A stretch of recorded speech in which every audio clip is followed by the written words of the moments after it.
Olá, pessoal, vamos iniciar a nossa aula de hoje. O tema são animais invertebrados. E o que é um animal que ele é considerado invertebrado? São aqueles que não possuem crânio nem coluna vertebral. Então, todos os animais que eles são vertebrados, eles vão ter obrigatoriamente crânio e coluna vertebral. É uma característica comum a todos, ok? Alguns vão possuir corpo mole, como é o caso dos moluscos, como é o caso dos anelídeos, dos neomateumintos. Então, são organismos que eles vão ter o corpo mole. Todos têm o corpo mole? Não. A gente vai ter alguns casos, por exemplo, como os artrópodes. Os artrópodes é o grupo dos insetos.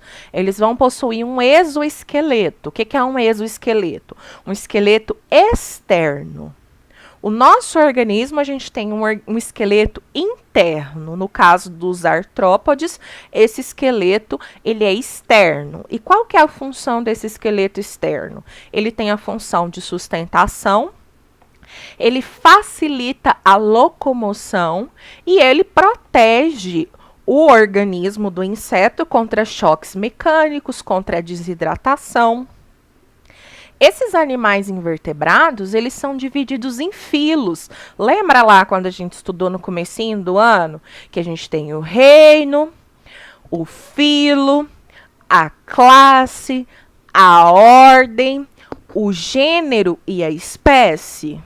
Então, esses animais invertebrados, eles são classificados em alguns filos. A gente vai ter os poríferos, os quinidários, os plateumintos, os neomateumintos, os moluscos, os anelídeos, os artrópodes e os equinodermos. Mas quais são as características dos indivíduos desses filos? O que tem de diferente entre eles? O primeiro filo são os poríferos. Os poríferos, eles são popularmente chamados de esponja do mar.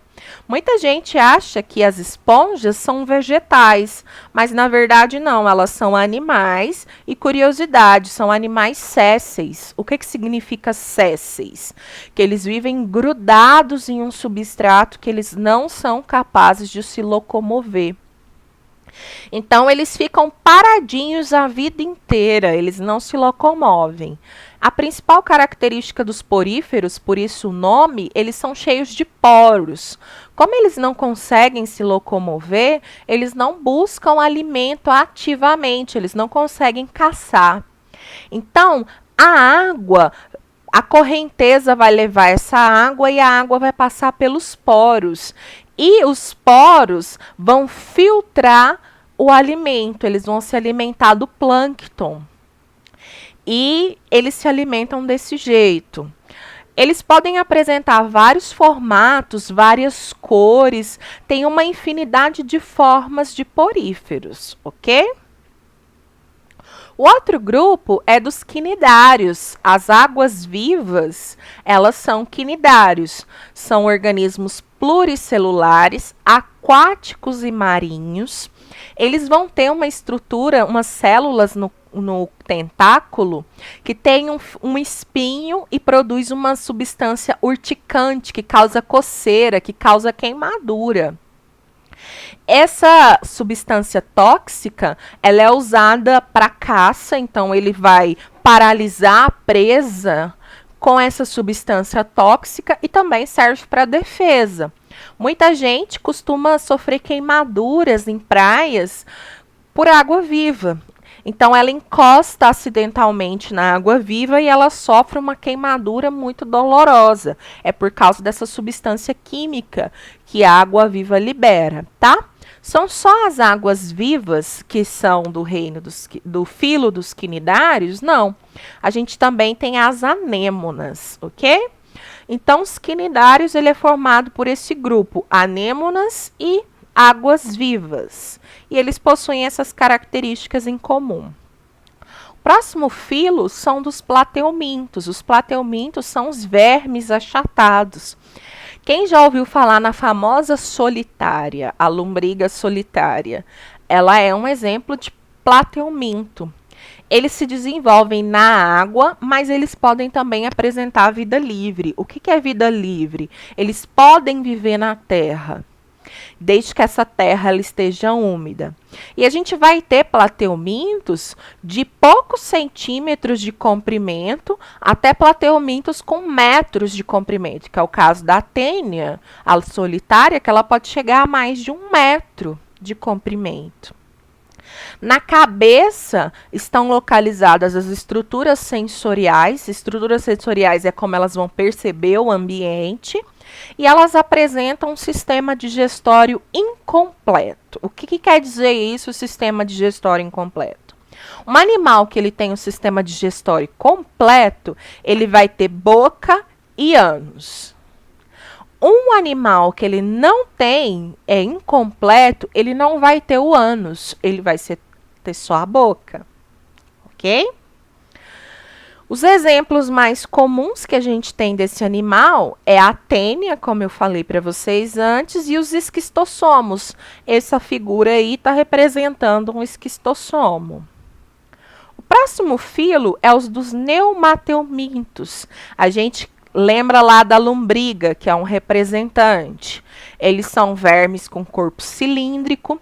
O desenvolvimento deles se dá na água e eles podem viver na terra também, desde que o solo esteja úmido. Lembra lá que fala assim: ah, se andar descalço pode pegar lombriga? Verdade, pode pegar lombriga, porque eles podem viver num solo úmido. E esses animais, eles são capazes de penetrar na pele e infectar uma pessoa. Ele é conhecido por ser transmissor de várias doenças, a ascaridíase, o amarelão, a elefantíase e o bicho geográfico são doenças causadas por neumateumintos. E o exemplo mais comum é a lombriga. O próximo filo são dos anelídeos. Esse aí é muito conhecido pela gente. As minhocas e as sanguessugas, elas vão fazer parte desse grupo. Quais que são as características desses indivíduos? Eles têm o corpo dividido em anéis. A principal característica é que eles vão ter o corpo mole, alongado, cilíndrico e essa segmentação feita por anéis. Eles podem tanto ser encontrados em água doce quanto em água salgada. São as mesmas espécies que vivem em água doce e em água salgada? Não. São espécies diferentes. Ou ainda em solos úmidos. Então, eu tenho minhoca no solo úmido, mas eu vou ter anelídeos de água doce e eu vou ter anelídeos de água salgada também. O próximo grupo são os moluscos. Quem que são os moluscos? Animais invertebrados de corpo mole. Dependendo da espécie, eles podem ter conchas, como é o caso do caramujo. Eles podem ser encontrados em ambientes aquáticos, marinhos, de água doce ou em solo úmido. Então, essas espécies são diferentes dependendo do ambiente que eles vivem. Exemplo de molusco, a gente tem os polvos, as lulas, as lesmas, os caramujos, os mariscos e os mexilhões, ok?